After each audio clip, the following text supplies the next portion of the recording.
problem that this advocacy project focuses on is the lack of people with lived experience in the policy-making process. Programs and services are created, often with good intention, but that have largely been ineffective in tackling issues surrounding homelessness.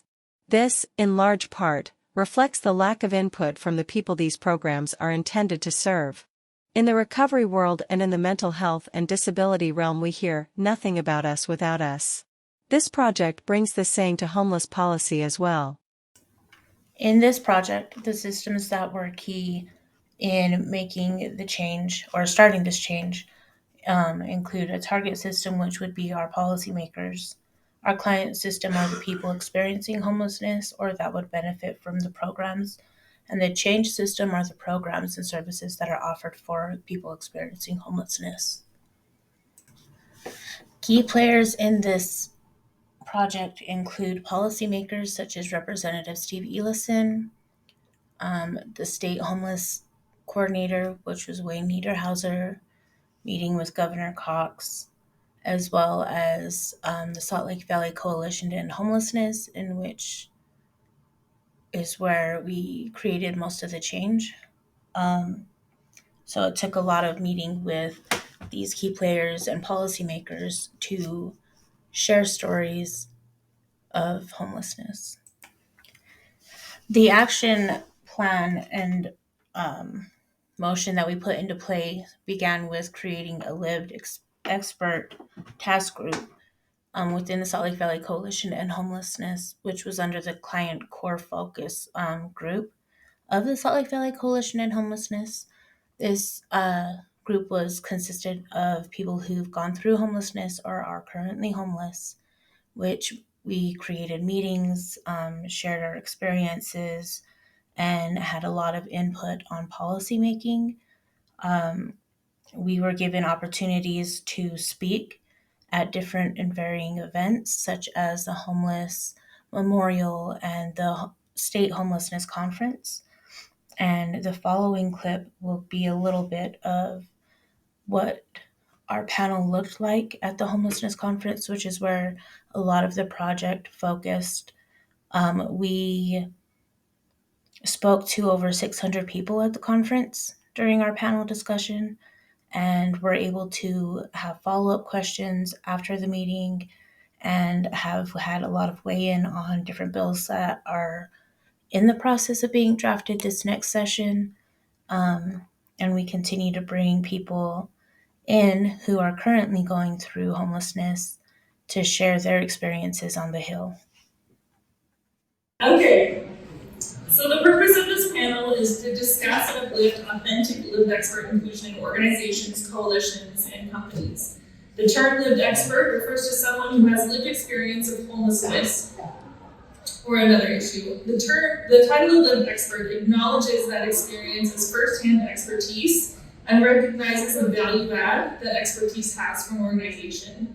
This wonderful panel of all lived experts that you are about to hear from all have unique experiences and expertise. They have designed these questions to help tell their stories and help teach all of you how to authentically include and uplift lived experts in your conversations and in your organizations. So with that, our first ever question addresses empowerment. So how did you feel the first time you were given the opportunity to use your voice as a lived expert? And I think all of the mics are on, so whoever wants to jump in first is welcome to. Everybody's looking my way. You're the one trying to get out of this. Well, I'll let you guys know I'm the answer to every movie joke that's going to be told for the next year is Herbert Elliott. Why did the chicken cross the road? Herbert Elliott. Why did the dog start slobbering when the bell was rung? Herbert Elliott. I am going to be the epitome of why a joke is being told, and I thank you all for making it possible. So, I do. Empowerment for a situation where it seems like there is no power, it becomes maybe a market that does not get visible. For it has been refused and mashed out so many times when you're tempted to do so. regaining empowerment is where I really would like to be. And that comes from folks such as yourself, your committed hearts, your committed souls, your desire to see a human being no matter what your eyes see, no matter what you are exposed to as a behavior that is so contrary to what is called regular. And I don't know who came up with that one, but somebody did. It wasn't me. I'm not the movie for that joke right there. But it is because of folks who believe that people are the most essential ingredient in all of existence, such as yourselves, that empowerment becomes another process, another opportunity, another try, another get up, another belief, another hope, another way of thinking other than just dying. And I'll stop there, Katie. I talked too much.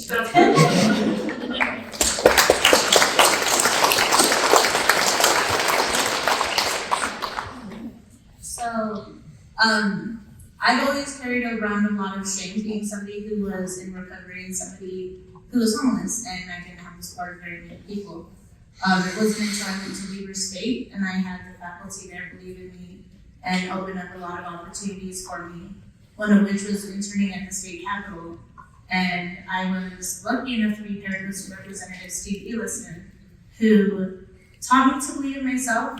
He told me that my past was not my weakness, but my strengths, and he helped me to find assets in my experiences. So that was the first time I felt elevated and empowered and given that power back after being lost for so many years. Katie was another essential part of that, lifting our voice and making sure that she's always supporting us in all of the events and opportunities that she brings our way as well.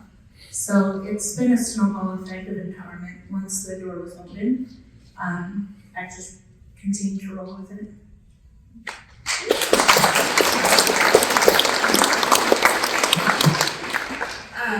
I would say, for myself, I think the biggest piece was acknowledging that I could be the change. That my experience and my voice is what was needed to create the change. I think a big thing that we have yet to acknowledge for lived experts is unless you flip the system, you can't change the system.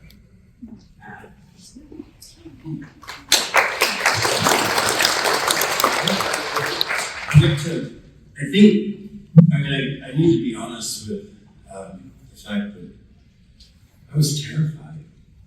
I was scared because I had practiced lying for so long, hiding who I was or what I wanted, or even the fact that I was scared. The nonprofit that I was doing work with, it really kind of, it broke me of that. It was a non-denominational Christian faith-based group where we were literally in a different city every weekend. And from Thursday through Saturday, we would go out and try to fundraise to help people. That we could, those who received our help, we could house, clothe, and feed them for a whole year for free. It was awesome. But I remember the first day I went out, I looked at my pastor and he goes, I'm like, what do I do? He said, go out there and tell them the truth. He said, just tell them the truth. Tell them that last week you were probably facing a 5 to 10. And now your life's different and you're scared. And see what happens. And it was empowering. That in itself is,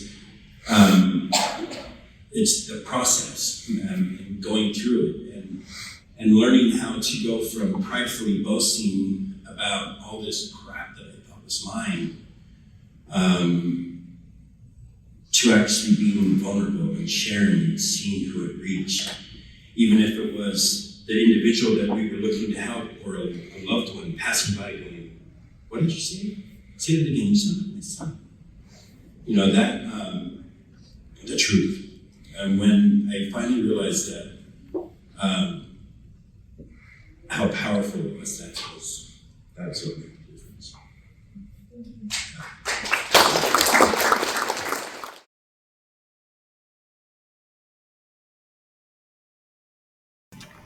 So that was just a small clip of what the panel looked like. The panel was 40 minutes long, so I'm not going to share the whole video of the panel, but you can kind of see how that went. That was the core of my project. The way that the social work values play into this. Obviously, we do a lot of service as a lived expert task group.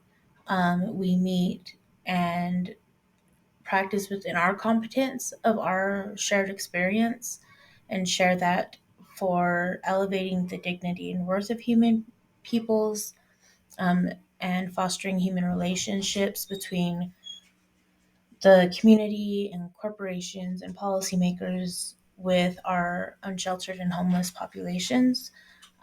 Integrity is a core function of what we do so that we don't create a disconnect between our population that we're serving and the services we're trying to provide. Um, yeah, and social justice obviously is the core of anything that I try to do in elevating better programs for people experiencing homelessness. Um, and those are the values surrounding the social work profession as well as how they relate to this project.